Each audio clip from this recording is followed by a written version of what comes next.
Ladies and gentlemen, it's finally happened. Mike Hall watch is over. Come on, y'all. Come on. Come on. Clap it up. Clap it up. I don't know if that was I can't hear the soundboard right now, but I hope I hit the right button. But Mike Hall watch, it's over. I don't have to crash out this week about whatever they're doing with Mike Hall on that injury report. There are still questions that I have.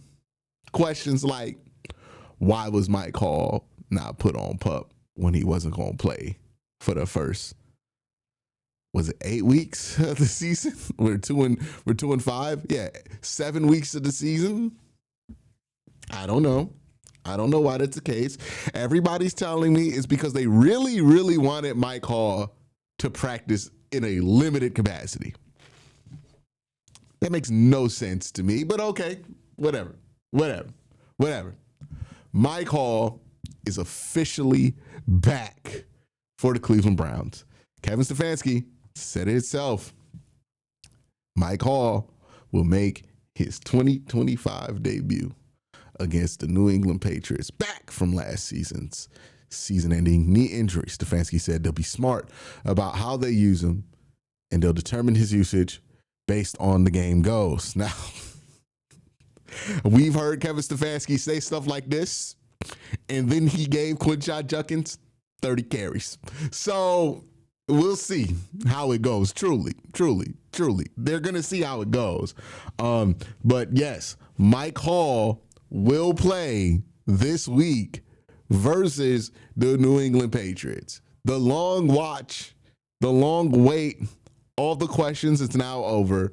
And now we get to talk about Mike Hall as a player who many of you may have forgotten was very promising when he played last year. It's going to be interesting to see where Mike Hall fits in the Browns' current alignment of defensive tackles. They have so many guys who can get to the quarterback. Where does Mike Hall fit in with that, right? With Mason Graham and Shelby Harris and Malik Collins, like where does he find his place to make an impact for the team? How do they use him? Who gets put on the DNP list, right? Like who's going to get a healthy scratch now because Mike Hall is back? Is it going to be Aiden Huntington? Is it going to be somebody else? Who are they going to put on there? Is it even going to be a defensive tackle, or are they going to keep all the defensive tackles active? Now, it's going to be hard to tell this week because Aiden Huntington's on the injury report with a concussion. So maybe he doesn't play this week because of that. He's questionable. But Mike Hall being back, it's a huge boost to this defensive line because he was a really good pass rusher last year.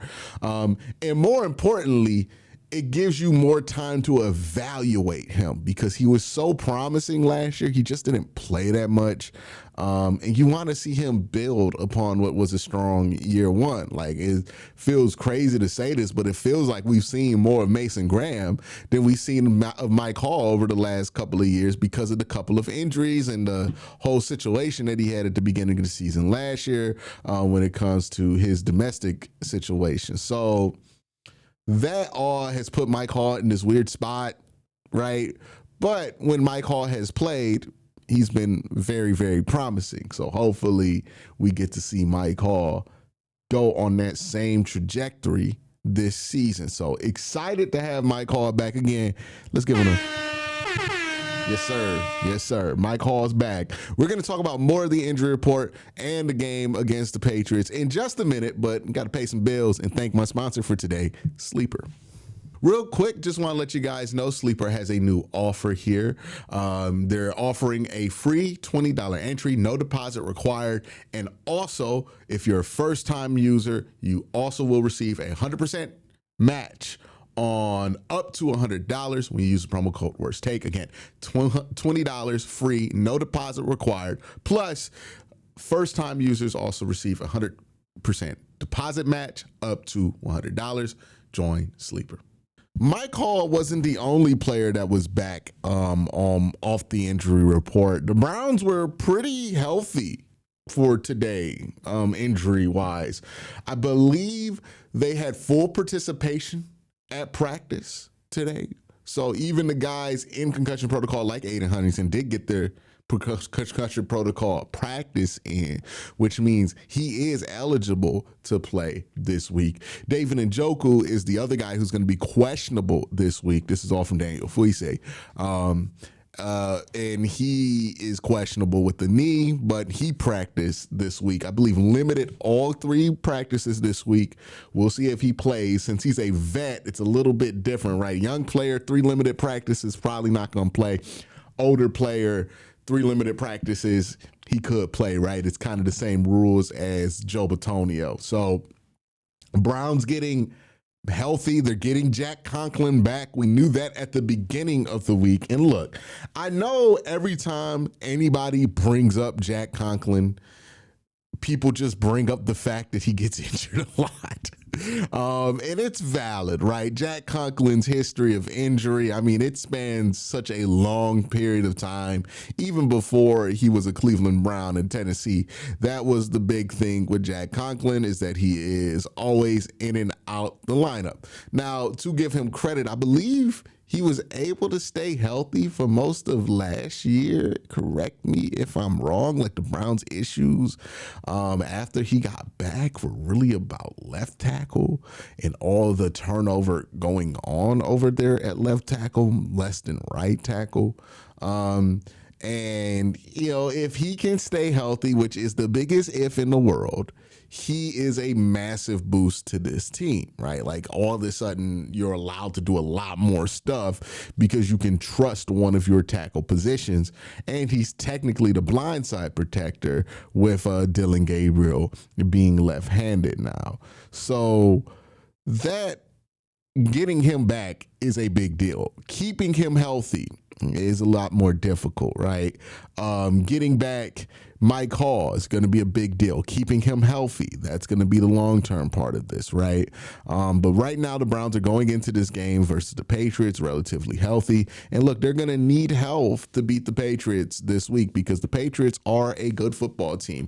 Now, I've seen some people point out, myself included, hey, the Patriots haven't really beaten anybody over the last few weeks, right? Like, all this hype about the Patriots, these are wins over the Carolina Panthers. Yes, they beat the Buffalo Bills, but, you know, we're talking about, I think the Saints are another one of the teams that they beat, and then Miami is the other team that they beat. So they're not necessarily beating the cream of the crop. I think the Titans, it's the Titans, my bad, not the Dolphins, but the Titans that they beat, right? Like, if you look at their record, it's not the most impressive wins on the schedule, but we do have to remember, we are one of those teams. like, again, I love the Browns, but like, that's just the reality of the situation here is we one of them teams. Like, if they beat us and they go play like the Chargers or the Colts next week, the Colts fans are going to be saying the same thing, which is, look, they ain't beat nobody. They just beat the Browns. The Browns ain't nobody, right? That's how they going to look at this. So we can't look at this like, oh, they haven't beat anybody, so they can't beat us. We ain't anybody right now. So we gotta prove that we are, right? And win this game. And it's going to be a difficult game to win because Drake May has been playing at a high level. I think one of our coaches, Ephraim, our safeties coach, compared him to Josh Allen and Ben Roethlisberger. I mean, that's how good he's been playing, apparently. He's been playing good football. He's young, he's agile, he has access to a lot of different throws. He has Stephon Diggs, a wide receiver, a go-to wide receiver to go to. They've been cooking. Josh McDaniels has been doing some good stuff there, right? Now, Josh McDaniels and Jim Schwartz have gone at it multiple times, and Josh McDaniels' offense is not really the kind of offense that Jim Schwartz struggles against. So it's going to be an interesting test because this offensive line for the Patriots, very good. This defensive line for the Browns, really good. And they just got a big piece back in Mike Hall, we'll see how he fits in, but he's going to be important to trying to win this battle up front, right? The Browns defense, though, has not looked the same on the road as they have at home. Now, I don't know if this is like because because they're on the road, I don't really think it is. Like, if you look at the Baltimore game, that game was on the road, but the Browns defense wasn't really bad in that game. The offense just turned it over a ton. And if you look at the Steeler game, they were legitimately bad. I would say the Steeler game, they were legit bad. And the Minnesota game was technically a home game, but it was in London, and they were bad for like a quarter in that game.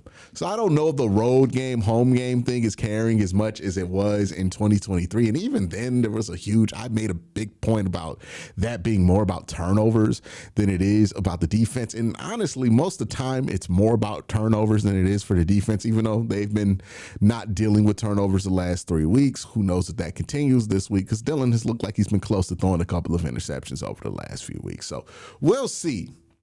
We'll see what happens. But in order to win this game, the Browns offense is going to have to show up, right? The Browns defense, they might be lights out, but they're going to be good enough offensively to get some points up. They're going to get 20 points up in this game some way, somehow. The Browns have to figure out a way to get 20-plus points up, too. So that's going to be the real challenge here. It's going to be an interesting game. I think the matchups are quite fascinating. I don't think the Browns should be taken out of it completely. Like, I think they have a chance to win this game, but it's going to require, like, if they win this game, this is a game that if you win, if you're a Browns fan, legitimately gets you excited, because in order to win it, you're going to have to demonstrate that some of the problems you've had all season have a end, right? Like, there is a solution, and that they have made progress towards that solution. Because again, you're not winning this game without scoring points. Now that I said it, they probably won this game like 9-6 or something crazy like that. But I think that point's going to be remaining throughout the whole game. I think you're going to score points to win this one. But let me know what you guys think in the comment section down below. Y'all have a great day. Have an even better night. Peace.